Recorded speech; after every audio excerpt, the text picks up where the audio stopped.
4년에 한 번 일본 국민들이 올림픽처럼 기다리고 기대하는 행사가 있습니다. 바로 도쿄도지사 선거인데요.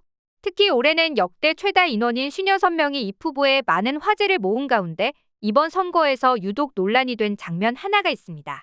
바로 일본 NHK 방송사의 도쿄도지사 선거를 앞두고 마련된 정견 발표 코너에서 선거 방송이 맞는지 의심스러울 정도로 막장 같은 장면이 송출됐기 때문인데요. 급기야 너무나 충격적이었던 탓에 같은 아시아 민주주의 국가인 우리나라에도 이 소식이 알려지면서 일본인들은 한국에도 알려지다니 망했다, 한국에 너무 부끄럽다와 같은 수치스럽다는 반응을 쏟아내고 있습니다. 그러면서 일각에선 일본의 정치는 이제 끝났다며 한탄 섞인 목소리와 함께 한국의 선거가 부럽다는 말까지 나오고 있는데요. 과연 무슨 일일지 자세한 내용 함께 알아볼까요? 도쿄도지사 선거를 앞두고 NHK에서 마련된 방송 장면? 그런데 이 방송에서 우리나라 선거에선 볼 수 없는 충격적인 장면들이 송출돼 충격을 주었는데요. 한 후보가 조커 분장을 하고 나와 시끄럽게 웃기 시작하더니 테이블에서 대굴대굴 구르는가 하면 또 다른 후보는 얼굴에 복면을 쓰거나 스스로를 쇼군 장군이라 부르며 플라스틱 투구를 쓰고 나오는 등 온갖 기행들이 펼친 것이죠. 도무지 선거 방송이라고 믿기지 않는, 언뜻 보면 개그 프로를 틀어놓은 것 같은 황당한 장면들의 연속이었는데요. 그런데 뭐니 해도 이날 방송에서 가장 논란이 된 장면이 있었으니 바로 우치노 아이리라는 귀여운 때 정견 방송을 봐줄래 대표가 자신의 정책 홍보를 위해 방송에 출연한 장면이었습니다. 보통 우리나라에선 선거 방송이라면 유권자에게 공약을 발표하는 게 상식이죠. 그런데 이런 상식이 일본에선 통하지 않는 듯 했는데요. 해당 후보가 발표 내내 나는 귀여울 뿐만 아니라 섹시하다 등 정책과는 아무 상관없는 말만 반복하더니 급기야 혈액형과 좋아하는 음식이 무엇인지 늘어놓은 겁니다. 더 놀라운 장면은 바로 다음에 등장했는데요. 갑자기 긴장돼 덥다면서 상의 탈의를 한 것. 심지어 셔츠 안에는 일부러 의도한 듯 피부와 비슷한 색상의 탱크톱을 입고 있어 마치 옷을 입지 않은 채 방송을 하는 듯한 민망한 장면이 전국에 송출되고 말았죠. 한편 이 방송이 나가자 일본인들 사이에서도 막장이라는 반응과 함께 숱한 탄식이 쏟아져 나왔는데요. 저런 사람이 출마하다니 일본의 수치다, 전파 낭비다, 일본은 끝났다, 우리는 지금 멸망하고 있는 일본을 보는 중 같은 반응이었죠. 특히 일본인들이 더 수치심을 느낀 건 이 사건이 우리나라 언론에도 대대적으로 알려졌다는 사실인데요. 이에 많은 일본인들은 일본 전체의 품위를 낮추는 부끄러운 행위다, 만약 해외에 이런 비슷한 일이 있다면 저는 저질 국민성이구나 라고 생각할 것 같다, 너무 창피하다 같은 반응을 쏟아냈죠. 더욱 막장스럽게 느껴지는 건 이런 비난에 대한 당사자 우치노 아이리의 대처였습니다. 그녀는 한 일본 네티즌이 자신의 SNS에 도쿄도지사 선거를 눈앞에 두고 있을 수 없는 정견 방송이다, 너무 창피하다, 일본의 수치스러운 이 장면이 한국에서도 대대적으로 보도됐다라는 글을 올려 수많은 공감을 받자 이 글에 망신이라고 생각하면 퍼뜨리지 말라며 내로남불의 태도를 보여 더욱 문매를 맞았는데요. 처음부터 끝까지 자기 자신만 생각하는 이기적인 태도에 많은 일본인들이 경악을 금치 못했죠. 그런데 사실 이번 도쿄도지사 선거에 관련한 에피소드는 이뿐만이 아니었습니다. 당시 선거를 앞두고 도쿄 전역에 만여 개가 넘는 포스터가 게시되었는데 여기서도 우리나라 선거 벽보에서는 볼 수 없는 기이한 장면들이 다수 포착됐는데요. 후보자 인물 사진 대신 개와 고양이 사진, 여성의 나체 사진까지 등장해 논란이 일은 것입니다. 심지어 포스터에 난데없이 독도는 일본 영토라는 문구를 넣은 후보자도 있었죠. 우리나라에선 후보자의 포스터를 선거관리위원회가 직접 심의하고 부착하기 때문에 애초에 일어날 수 없는 일에 많은 이들이 충격을 받았는데요. 하지만 일본 선거법은 후보자가 자신의 선거 포스터를 자유롭게 부착할 있어 막을 방법이 없는 상황이라고 합니다.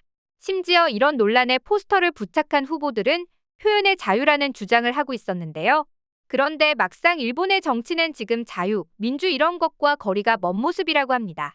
심지어 일본 국민들은 한때 선진적인 민주주의 국가로 불렸던 일본이 왜 이렇게까지 된 거냐며 한국 선거가 부럽다는 한탄 섞인 말까지 하고 있었는데요. 사실 과거 오랫동안 일본은 아시아의 몇 안 되는 선진 민주주의 국가로 여겨져 왔습니다. 하지만 지금은 상황이 전혀 달라졌죠. 그도 그럴 것이 지금 일본은 60여 년간 자민당 일당 독재이기 때문인데요.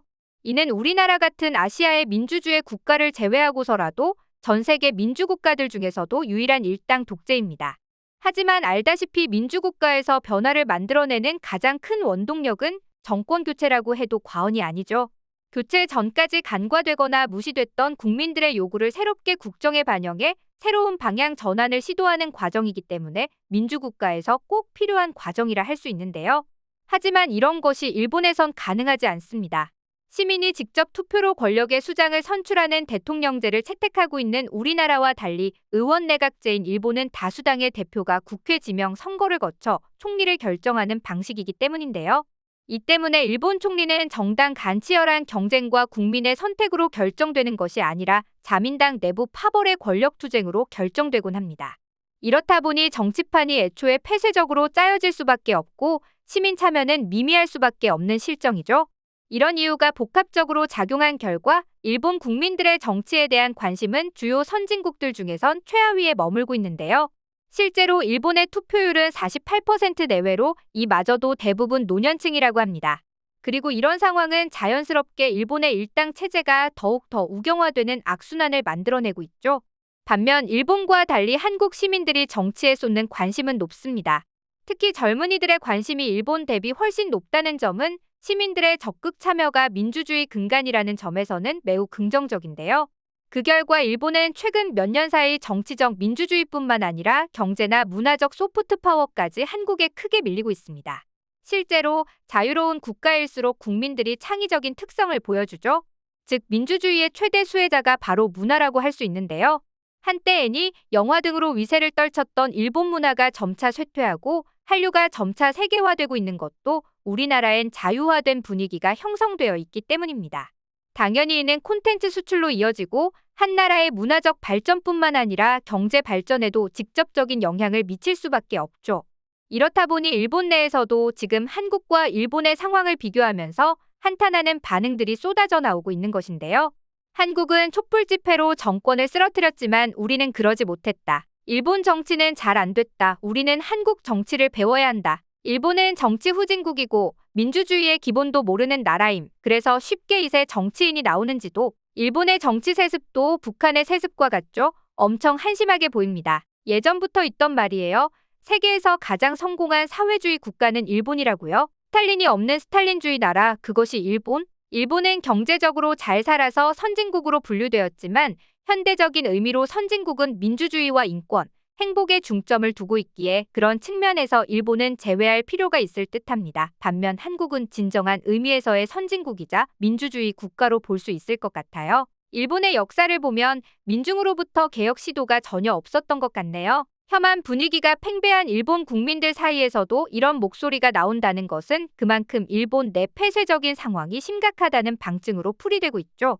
한편 이런 폐쇄적인 정치적 상황 그리고 국민의 정치에 대한 무관심이 낳은 산물이 바로 최근 그토록 논란이 된 도쿄도지사 선거 방송이라는 분석이 나오는 중인데요. 일본 최대의 직접 선거지만 일본 선거제도의 허점과 민낯이 그대로 드러난 도쿄도지사 선거, 이에 대한 여러분들의 생각은 어떠신가요?